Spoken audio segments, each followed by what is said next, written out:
Mambo vipi brother? Fresh, habari zenu? Kama kawaida. Kwanza unajisikiaje kwa mchezo wa leo wa Jenga Club?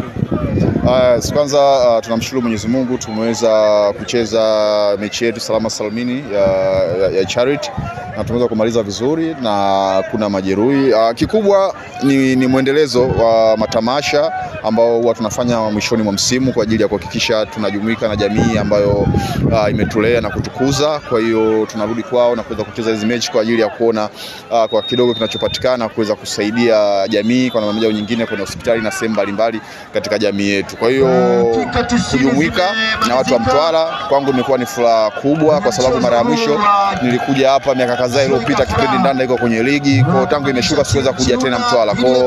Kwa Chirunda na Tiba wameweza kunirejesha tena mahali hapa na nadhani upendo unaendelea kwa mashabiki wameweza kujitokeza kwa ajili ya kusupport vijana wao na kusupport tasnia ya mpira wa miguu.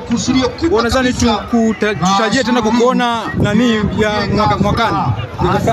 Yes, kikubwa ni kuomba uzima, Mwenyezi Mungu atujalie neema tuweze kuwa na afya njema ili tuweze kurejea tena kwa mara nyingine, kwa sababu Tiba na Chirunda hiyo pia ni familia, tuko kwenye tasnia moja na tunafanya kazi pamoja mara zote. Kwa hiyo kama tutakuwa na afya njema ndaweza kurejea kwa mara nyingine tena. Naam. Asante sana Mtwara yoyote ambayo umetoa shilingi 1000 yako kuwa sehemu ya kurejesha na kujenga ile furaha. Yes, cha kuweza kuambia mashabiki na Tanzania kwa jumla wa Mtwara na nje ya Mtwara ni kwamba pindi tamasha hili linavyorejea kwa mara nyingine waendelee kujitokeza kwa wingi, kwa sababu namna ambavyo wao wanajitokeza kwa wingi na wanatoa mchango ambao wanautoa kwa ajili ya kiingilio, basi unaenda kusaidia jamii ambao wao inawahusu, ndugu zetu, wadogo zetu, kaka zetu na watu mbalimbali wa jamii ambao tunaishi nayo.